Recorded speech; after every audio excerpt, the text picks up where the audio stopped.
ನಿಮ್ಮ ಹಳೆಯ ಒಡವೆನ ಅಧಿಕ ಬೆಲೆಗೆ ಮಾರಬೇಕೆ?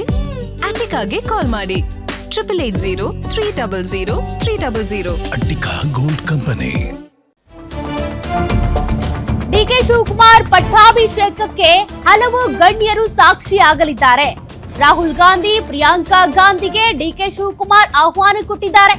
ಇನ್ನು ಎಐಸಿಸಿ ಅಧ್ಯಕ್ಷ ಮಲ್ಲಿಕಾರ್ಜುನ್ ಖರ್ಗೆ, ಪ್ರಧಾನ ಕಾರ್ಯದರ್ಶಿ ಕೆಸಿ ವೇಣುಗೋಪಾಲ್, ರಾಜ್ಯ ಕಾಂಗ್ರೆಸ್ ಉಸ್ತುವಾರಿ ರಣದೀಪ್ ಸಿಂಗ್ ಸುರ್ಜೇವಾಲಾ ಇವರೆಲ್ಲರೂ ಕೂಡ ಭಾಗಿಯಾಗ್ತಾರೆ. ಜೊತೆಗೆ ತೆಲಂಗಾಣ ಮತ್ತು ಕೇರಳ ಸಿಎಂಗೂ ಕೂಡ ಆಹ್ವಾನ ನೀಡಿರುವಂತಹ ಡಿಕೆ ಶಿವಕುಮಾರ್, ಉದ್ಯಮಿಗಳಿಗೂ ಕೂಡ ಆಹ್ವಾನ ಮಾಡೋದಕ್ಕೆ ಮುಂದಾಗಿರುವಂತಹ ಡಿಕೆ ಶಿವಕುಮಾರ್, ಹಲವು ಗಣ್ಯರು ಡಿಕೆ ಶಿವಕುಮಾರ್ ಅವರ ಪದಗ್ರಹಣಕ್ಕೆ ಸಾಕ್ಷಿಯಾಗ್ತಾರೆ.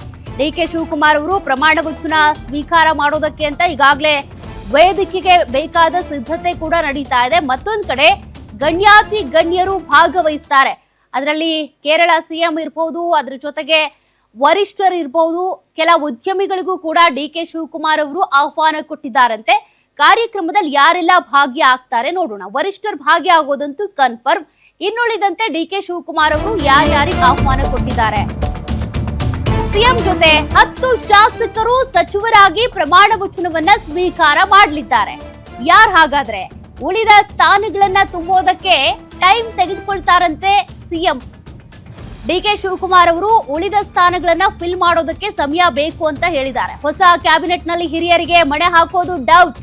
ಸರ್ಕಾರ ಮತ್ತು ಪಕ್ಷಕ್ಕೆ ಅನುಕೂಲ ಆಗುವಂತೆ ಯುವಕರಿಗೆ ಆದ್ಯತೆ ನೀಡಲಾಗುತ್ತೆ. ರಾಜ್ಯಸಭೆ ಮತ್ತು ಪರಿಷತ್ ಚುನಾವಣೆ ಮುಗಿಯುವವರೆಗೂ ಕೂಡ ಸಂಪುಟ ಪುನರ್ರಚನೆ ಇಲ್ಲ. ಸಚಿವ ಸಂಪುಟ ಸಂಪೂರ್ಣ ತುಂಬಿಬಿಟ್ರೆ ಚುನಾವಣೆ ಮೇಲೆ ಪರಿಣಾಮ ಬೀಳೋ ಸಾಧ್ಯತೆ.